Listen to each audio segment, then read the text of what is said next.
जो दूसरा बेईमान ताजिर था, वो बन तो अमीर रहा होता है वक्ती तौर पर, लेकिन एंड वो गरीब होके मरेगा। पलक झपकते हुए आप ये ना सोचें कि यार मैं आँख बंद करूँ और खोलूँ तो मेरे जो है इर्द-गिर्द पैसे के अंबार लगे हों। अस्सलाम वालेकुम सर, मैडम मिस, क्या हाल चाल है आप सबके? उम्मीद करता हूँ कि आप सब ठीक-ठाक होंगे। अच्छा, बैठे-बैठे यूँ ही बात एक ज़हन में आ गई, क्योंकि आजकल कारोबारी दौर है। कारोबार हर दौर में अरूज पर रहा है और आजकल तो वैसे ही मोटिवेशन स्पीकर ने बहुत ज़्यादा जो है टॉप पे रखा हुआ है इस टॉपिक को। तो बात एक बताना चाहता हूँ कि एक ईमानदार बिज़नेसमैन ताजिर जो है और एक बेईमान किस्म का जो कि चंद ही अरसे में, थोड़े अरसे में जो है अमीर बनने के ख्वाब देखता है। तो आप मान लो कि दुनिया में सिर्फ 2 लोग हैं। पूरी दुनिया को 2 लोगों में हम जो है मिसाल देकर हम समझाने की कोशिश करते हैं कि 2 लोग हैं पूरी दुनिया में। 2 लोग और एक बिज़नेसमैन जो बिज़नेस करना चाहता है, बेईमान बंदा। अच्छा, वो क्या करेगा कि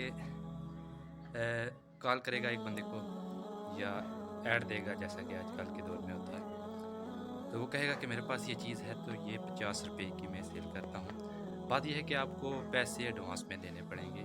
वो किसी तरह कायल करके क्या करता है कि उसको मुतमईन कर देता है कि वो एडवांस में पेमेंट कर दे और चीज़ आपको पहुँचाएगा। ये इस तरह के वो दलाइल देके आपको कन्विंस कर देता है कि जनाब ठीक है, पैसे आप भेज दें। पैसे वो लेकर चीज़ नहीं बेचता। अभी वो जो बेईमान ताजिर होता है या काम करने वाला होता है, उसके ज़हन में ये चल रहा होता है कि मैं कम वक़्त में जो है करूँगा, अपने ज़्यादा पैसे बना लूँगा। तो उसके ज़हन में ये चल रहा होता है। अच्छा, उसने चीज़ भी नहीं भेजी और पैसे भी उसने अपने पास रख लिए। अभी वो खुश हो जाता है कि यार चीज़ भी मेरे पास पड़ी है और पैसे भी मेरे पास आ गए। ये कितना अच्छा हो गया है कि अब मैं तो ज़्यादा, अभी दूसरी चीज़ जब मैं बेचूँगा तो उस दूसरे बंदे को भी मैं यही कहूँगा। इस तरह वो कॉन्टैक्ट कर के सारे बंदे को, तकरीबन दुनिया के आधे बंदों को वो दा लगा रहा होता है एक तरह का। धोखे में रख रहा होता है। अच्छा, होता यूँ है कि फिर उस पे आधी दुनिया का एतबार उठ जाता है।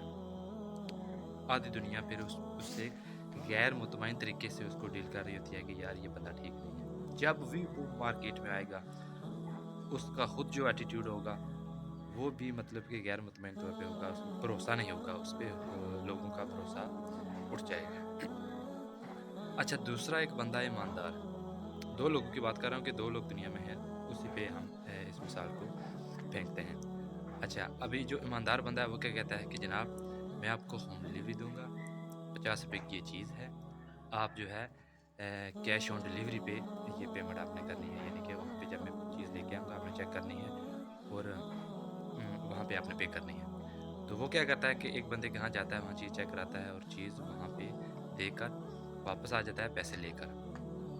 अभी दूसरा बंदा जो दुनिया में है, 2 बंदे यानी कि उसके साथ भी ये ऐसे ही करता है जो ईमानदार ताजिर होता है। अच्छा, इस तरह वो आधी दुनिया को अपनी तरफ माइल कर देता है कि ये बंदा ईमानदार है और उसे ईमानदारी का सर्टिफ़िकेट मिल जाता है जनाब कि ये अच्छा ताजिर है, काबिल एतबार है। अब जो दूसरा बेईमान ताजिर था, वो बन तो अमीर रहा होता है वक़्ती तौर पर, लेकिन एंड वो गरीब होके मरेगा। और जो ईमानदार ताजिर है, जो अपने कॉन्फिडेंस पे चलता है, वो शुरू-शुरू में गरीबी देखेगा लेकिन मरेगा अमीर होके। उसकी 7 नस्लें उसकी जो होंगी वो अमीर होके मरेंगी। वो अमीरी में अपनी ज़िंदगी गुज़ारेंगी। और दूसरा जो ताजिर है वो शायद खुद तो अमीर हो लेकिन उसकी अगली नस्ल में वो ना तो कारोबार चल सकेगा और ना ही वो अच्छे तरीके से सर्वाइव कर पाएँगे। तो ये छोटी-सी बात आपको बताना चाहता था कि पलक झपकते हुए आप ये ना सोचें कि यार मैं आँख बंद करूँ और खोलूँ तो मेरे जो है इर्द-गिर्द पैसे के अंबार लगे हों। तो ये सोचा करें कि यार हमने एतबार कैसे क्रिएट करना है, ठीक है? अगर आप एक ब्रांड बनेंगे, एतबार वाला सर्टिफ़िकेट आपके ऊपर चस्पा हो जाएगा ना, तो आपकी आने वाली नस्लें भी आपके नाम से जानेंगी, यार ये एक बहुत अच्छा और ईमानदार ताजिर का बेटा है, इससे चीज़ खरीदते हैं। इसलिए कहते हैं कि कारोबार जो है वो नस्लें पालता है, कारोबार जो होता है। तो उसमें ईमानदारी का जो है नुक्ता ये बहुत अहम है। अगर बेईमानी का नुक्ता रख के आप ये सोचें कि यार कारोबार हमारी नस्लें पालेगा, तो ये नस्लें नहीं, एक आपका बेटा भी आपको वो जो है कारोबार में एडजस्ट नहीं हो पाएगा। तो ये बात हम हमेशा याद रखें। बहुत शुक्रिया, अल्लाह हाफ़िज़।